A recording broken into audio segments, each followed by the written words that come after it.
Hey, what's up? As I promised, today we're gonna be making sourdough croissant. It's a 3 days process, but hold on. You don't think all of this effort is just to have croissant for one breakfast or brunch, do you? Then I must be out of my mind. Definitely not. This dough freezes beautifully up to 2 months. Imagine this. Every time you're craving for croissant, the night before, take it out of the freezer, put it on a tray, and the next beautiful morning, you have croissant ready to bake. And I guarantee the smell of fresh buttery croissant gonna wake up all of your family, even the laziest one. So let's get into this, shall we? Alright, on first day we need to prepare something that's called stiff starter or sweet levain. For that, we need active starter, sugar, water, and flour. It's a sweet, less sour, and of course low hydration starter to make pastry and sweet doughs. Mix everything. Once you have something like this, bring your mason jar, put it in. Make sure it's tight enough because we want to see how it rises. 10 hours later, boom, the magic of starter. Let's enjoy the beautiful structure. Look at it.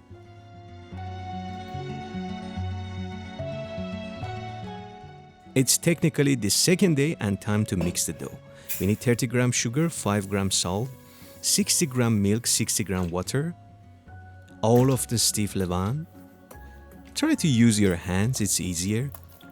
With stand mixer, of course, it's easier, but it's less fun, right? And 220 gram bread strong flour. Again, don't use a spatula, use your hands. Mix everything together. Now fill the dough. If it was dessert dry, add little bit more water. Time to bring it on the surface. Open up little bit. And now fun part begins. Time to introduce butter to the dough. The butter, of course, it's room temperature. Spread the butter little bit. And here I try to trap the butter inside the dough, which was unsuccessful. At the end, it will come out. But don't worry about it. The dough going to come together very soon. Use whatever technique you know and knead this bad boy.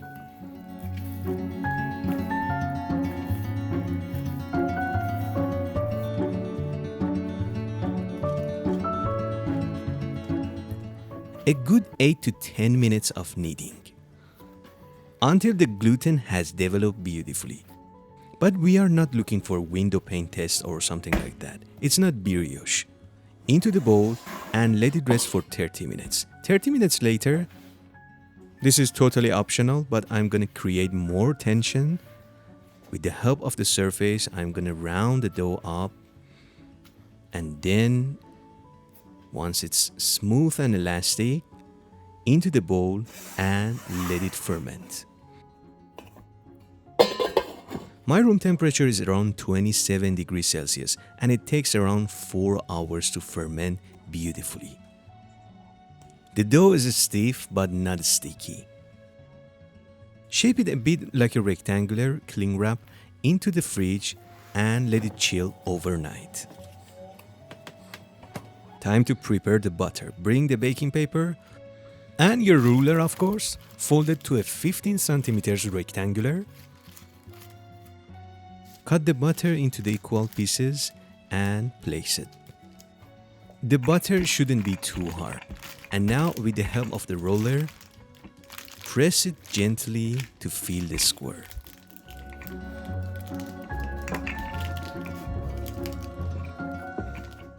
And put it into the fridge. Next beautiful morning, it's third day and time to laminate and shape the dough. Put the dough out of the fridge, and here is very important. You need to make sure both butter and dough have the same softness. And the butter should be pliable, not too soft, not too hard. Dust of flour on the surface. And time to roll the dough out.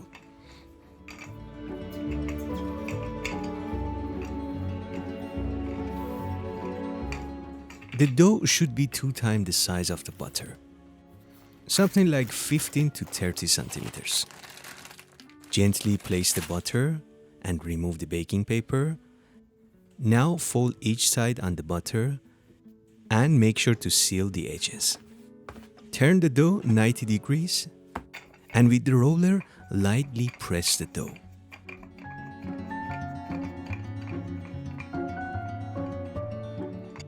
And then start rolling from the center to the end.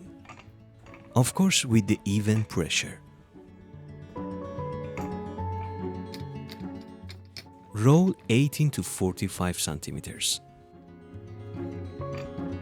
Anytime you feel the dough get too hot and the butter gonna melt, stop the process right away, put the dough into the fridge for 30 to 40 minutes, then you can take it out and continue the process. And of course, you need to do all of the shaping and lamination process quickly. Fold one side to the 1/3 of the dough and the other side 2/3. Then fold it and close it like a book. And that was book fold. Easy peasy, right? I like to press it gently little bit. Then wrap it up into the fridge, let it chill for 30 to 45 minutes. 45 minutes later, always flour the surface before you're gonna work with dough. Again, gently press and start rolling it to the 45 to 18 centimeters. If the dough was too hard or fight you back, you can let it chill more. Now fold one side of the dough to the center and the other edge over that one. Gorgeous, right? Wrap it up nicely and this time into the fridge at least 1 hour. 1 hour later is shaping time. Now same thing happens. First press it gently, then roll it out.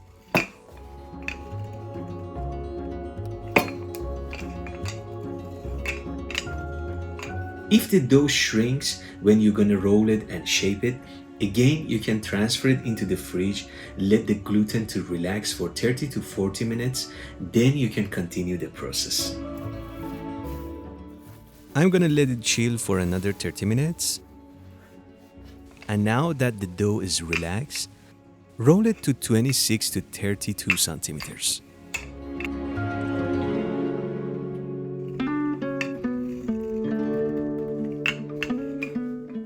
The thickness should be not less than 4 millimeters.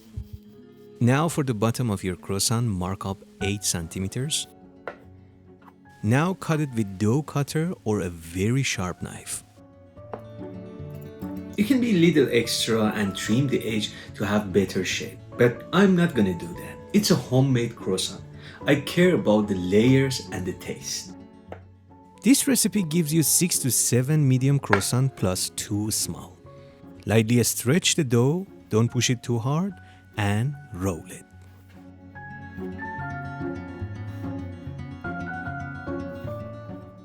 Your first or second effort may be not going to be perfect, but practice makes it better.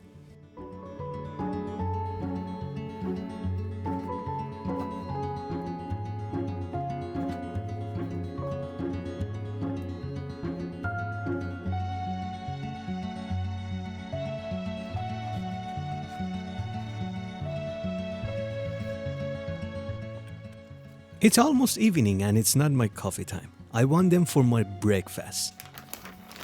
So simply into the storage bag and then transfer them into the freezer until I'm gonna proof them, which is before I go to bed. Simply take them out of the freezer, put them on a tray. They are hard like stones, but don't worry about it. And it's so important to wrap them nicely, otherwise the surface is going to dry up. You can also spray them with little water. The next beautiful morning, we are ready to bake. After 8 hours at my room temperature, which was 28 degrees Celsius, they are ready to go. Proofing sourdough croissant is a bit tricky. When you shake the tray, they must be wiggly and jiggly. And you must be able to see the separate layers. Lastly, when you poke them, they should bounce back slowly. I was almost forget, they also need to rise 2 to 3 times. Egg wash generously to achieve that shiny brown crust. Now let me share my experience. Poor lamination, underproof croissant, or too much butter going to end up with this. Although it might look nice, but the crumb would be like this. It's more like a brioche. And that's not what we want from croissant. But if everything goes on as planned, this is going to happen.